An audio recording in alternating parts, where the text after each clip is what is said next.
Realtors, I know you want to know how to submit a cash-like offer using hard money bridge loans. In this video, I'm going to tell you exactly how it's done. When you submit your offer using hard money or a bridge loan, it's going to act very similar to cash. And so you're going to write your offer as if it's cash with just a small nuance.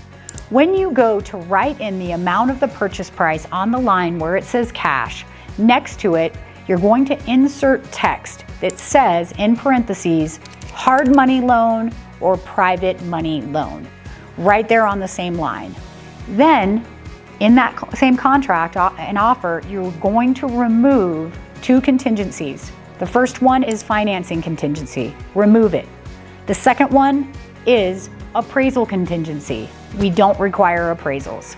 Remove those two contingencies and write that contract offer just like I said. You will get more offers accepted, I can promise you, and you will close more deals. I am Corey Dutton from High West Lending, formerly Private Money Utah, and I help realtors close more deals using cash-like offers with hard money loans. Reach out to me if you have any questions or if you need help getting your clients pre-approved.